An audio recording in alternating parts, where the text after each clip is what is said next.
Joining me now, Stephen King. One thing I've always wanted to know, do you scare yourself when you're writing these books? Once in a while.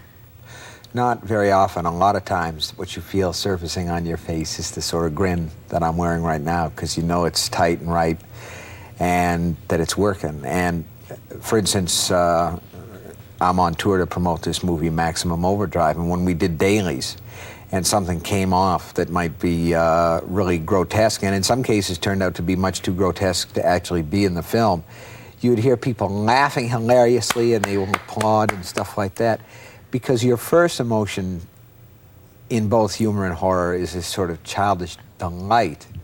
That's a very low emotion, but delight and once relief, in a while, one might add, that it's over. There was a bathtub scene in The Shining where I scared myself, and in Pet Sematary, for long periods of time, I just felt very, very wired and very uncomfortable with what I was writing about.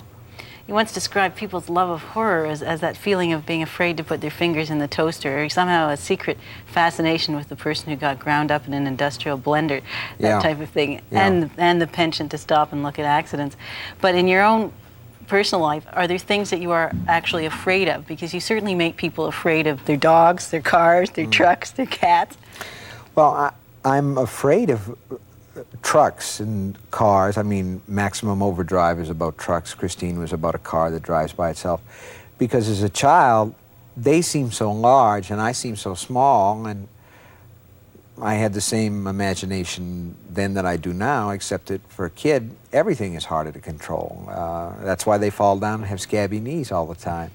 And I would imagine them starting up, even if they were stopped, and kind of scuttle behind them, because they look so big and blind, and bulldozers, the treads look so cruel, and I would imagine what would happen to my little fingers if they started to move while my not that I would have ever gotten my fingers near them. But even today, if I put an English muffin in the toaster and it only comes about halfway up, I pick up a fork and I start toward that toaster, and I can hear that toaster saying, "Go ahead, punk, make my day."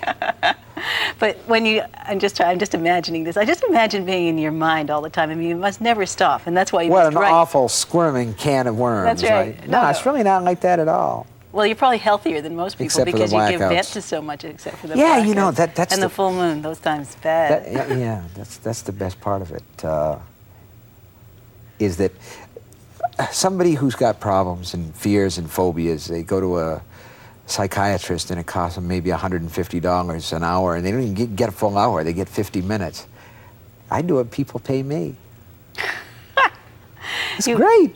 Well, you've made a ton of money, too. I mean, not to say that you Gross probably aren't having amounts the of best it. time of your life, but you also made about $25 million on these It's books. not that much yet, but I guess it could get there. Gross, huge amounts of money, yeah.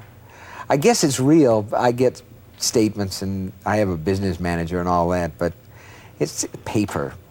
You know, he says, "We're going into gold." I say, "Good, send me some." "What? I can't do that." I said, "Sure you can. Send me some gold. It's legal now." So he finally sent me a piece of gold, and it was very boring. It's just a thing. It doesn't do anything unless it comes alive and eats you. It doesn't sing or dance. No. No, it's true. But you don't have any desires to become, on a grandiose scale, to have the Stephen King Park of Horrors or anything like this. You don't want to elaborate further than the movies and the written word, do you? No, I don't even think I want to make another movie. It's a primitive way to create. I mean, it's interesting for that reason, because you have to overcome so many odds. You know what I'd really like to have? What? A pair of lizard skin boots. Live lizards? No, they could crawl a little bit at night or something like that. Yeah, just move over carefully to the other side of the room, right? Just keep you on the edge. But actually, this whole image is just totally overblown. I have the heart of a small boy. I keep it in a jar on my desk. I bet you get a lot of mileage out of that one. I have never used that line before in my entire life. Oh, good. Watch the telephone cable there, you know. The one thing, too, that's interesting, though, is that Frederick Forsyth, another writer, is now directing his own movie. And yet you don't see that many directors deciding they're going to write their own books. There seems to be a perception, I think, among writers that they can do it better. And yet you could have easily hired a director that you respected as well. But you had to do it yourself, and I wondered why. I got curious. People would write letters, and sometimes what the letters said, they really started to flood in after The Shining. They ruined your book, or they would say, it wasn't what I expected, or it wasn't any good. But what they were all saying really seemed to boil down to, where the hell were you? You weren't there. And it's like, There's a spirit in writers' works, even though it's just print on the page. And sometimes the director gets that. I think that Milos Forman got it when he did One Flew Over the Cuckoo's Nest. There's magic there, so that the heart of the writer is in two places. It's in that book and it's in that movie. And I was curious, you know, if I did it myself, what would happen? Would people say, you ruined it yourself? Or would they say, yeah, we got what we wanted? What do you think of the outcome? You lose all perspective after a certain point. But it was I think they're going to come out and say, it was good. I'm not rehearsing my Academy Award speech. I think that I think that the people who think that what I write is gross, vulgar, and that it's really terrible go, woo-ah! The people. Gotcha. You did. God.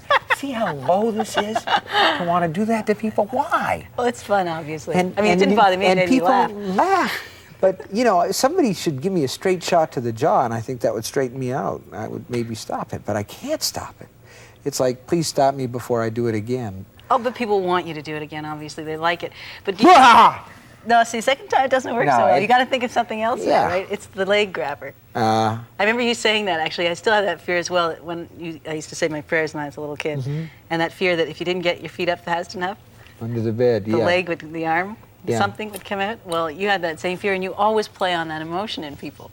Yeah, I think that the only way to do it is to make the audience really care for the characters, and then to put them in situations that will simply twist the reader inside out. Because if the reader wants it, he should not get his $2.95's worth. He should get at least $4.95 out of that situation. I mean, guys, if you want to sweat, I'll try to make you sweat bullets, because that's what I'm here for. I mean, it's like Bruce Springsteen in concert. If you're going to come to rock. You know. You aren't worried about overkill, because you are. Tell me how many books you have coming out this fall. 4. No. I have 1 coming out this fall, 4 in the next year. 4 in the next, but they're that's already the clearance coming out. sale. You've written them. Yeah, they're written, so why not publish them? I mean, if people don't want to pick them up and buy them, they don't have to. I'm not going to twist their arm, but they're great stories, guys, great stories. I don't think you actually even have to sell them. I think they sell themselves. I think they actually have, you've invested them with a spirit, and they go out and sell themselves. Thanks an awful lot for being here. You scared me. That was mean.